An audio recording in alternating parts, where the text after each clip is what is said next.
In order for us to be effective at work, succeed in our roles, and drive forward our careers, our ability to influence others plays a vital role. No matter whether we are already at the top of the corporate ladder or seek to advance to the next level, influencing skills are essential for leaders as well as individual contributors. Now, to some, this skill comes naturally, but to others, not so much. The good news is that we can learn how to build influence at work in an authentic and impactful way. And in this video, I'm going to show you how. Welcome to the channel. My name is Sabine Renner. I'm an organizational psychologist, leadership and personal development coach and trainer, and researcher in the field of positive psychology. On this channel, you will find proven and actionable tips, tools, and strategies to empower aspiring leaders to take the lead and succeed at work and beyond. Whether we are trying to land a new job, convince our manager to give us more responsibility, seek to motivate our colleagues to adapt our perspective and support our goals, or to get a client excited about our latest proposal, our influencing skills are key. But what exactly is influence? To influence means to cause someone to change a behavior, belief, or opinion, or to cause something to be changed. Or in simple terms, it's about getting somebody or something from point A to point B. People with influence not only get the results they're aiming for much faster, they also get noticed much more easily and may consequently have better chances to advance their careers. Now, oftentimes, influence is a side effect of a hierarchical position of authority or a title, but that doesn't have to be the case. We can be highly influential without any title or C-suite office due to other, even more powerful ways to elevate our influence. And then the question is, how do we manage to do this? Let's look into 5 tips that will help you elevate your influence to the next level. Tip number 1, be intentional.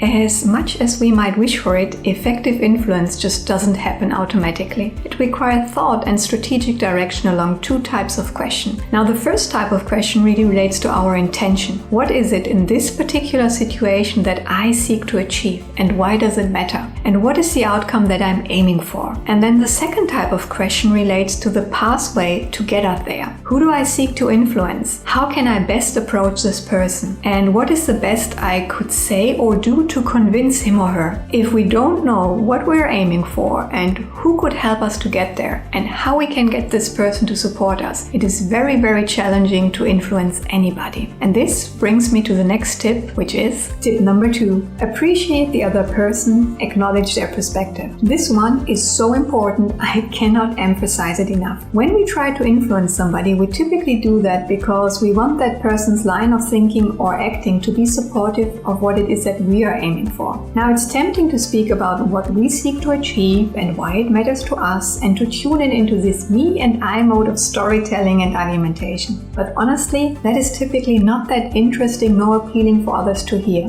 Why? Because they probably have enough things on their own plate to think through and worry about. So why should they actually care? Now, it's our job to find out and to tell them, to provide them with an answer to the question, what is in it for them? What are the benefits and how do these relate to them and their needs? Our ability to influence somebody to say yes to something that matters to us really depends a lot on our ability to first of all see the individual and his or her needs, and to then secondly build a bridge between what matters to them and what matters to us. And this is much easier done once we build a solid connection. And one great way of doing this relates to tip number 3, which is to listen first. Now, when it comes to influencing others, it's tempting to think of us talking what to say and how to say it. However, there's another side to it as well, and that is equally important, and that is to tune in and to listen with ears wide open. Listen not to respond, but listen to really understand the perspective of our counterparts. Where are they coming from? What is their perspective? What are their needs and concerns, and what is driving them? One of the best ways to get other people to say yes to our agenda is to listen actively to what they have to say and to make them feel heard. There's this famous quote by writer and civil rights activist Maya Angelou, which goes as follows: "People will forget what you said, people will forget what you did, but people will never forget how you made them feel." In this ever so busy times that are full of distractions, being present and tuned in with another human being is one of the biggest gifts that we can share with each other. So before you even start to wonder about about how to phrase your message, ask yourself, how could I listen better? Listening better starts with being present and showing an open body language that indicates that we are tuned into the conversation, and to be in a curious state of mind without jumping to conclusions, but to instead echo back and paraphrase what we have heard and ask questions to really deepen our understanding. It means to understand the other person first and to then skillfully link our own line of thinking and to co-create a joint perspective. And the moment people feel heard and have the impression that their opinions and their needs count, it's much more likely that they will say yes, what matters to us. And once we know what matters to them, we can then apply tip number 4, which is to share a compelling and authentic vision. Now that we know what matters to the other side as well as where we want to go, we can ask ourselves how we can create a compelling vision that other people can and want to believe in, so that it's easy for them to follow your lead and to say yes. And there are 2 sides to this. First, you want to make sure that the other person's context and needs are as important, if not more important, than yours. That means that whatever the outcome you are aiming for, you should also outline and highlight the benefits to the other side, so that they see that it's not only about you, but about creating a win-win situation. And then second, you want to show that you yourself also believe in what you do and ask for, that you care about it, and that you also follow through with your actions, not only once,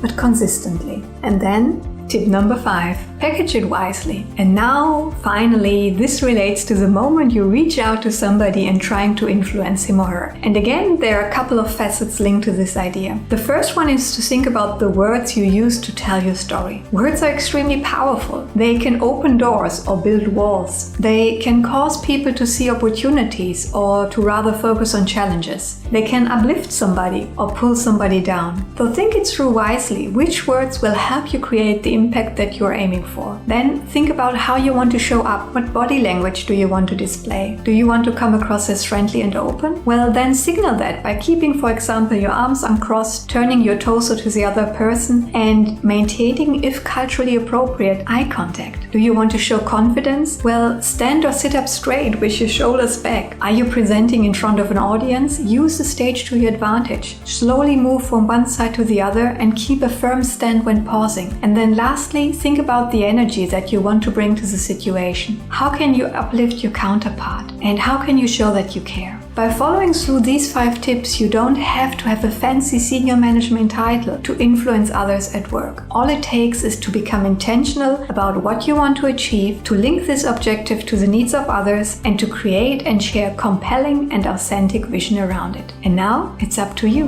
What impact do you seek to have at work, and how can you influence those around you to support your vision? Curious to learn more proven actionable tips, tools, and strategies that will help you and your team succeed? Well then, hit the subscribe button to stay tuned and check out this video in which I share 5 key communication strategies that will help you communicate and influence others even more effectively. Thank you so much for watching, and I look forward to seeing you in the next video.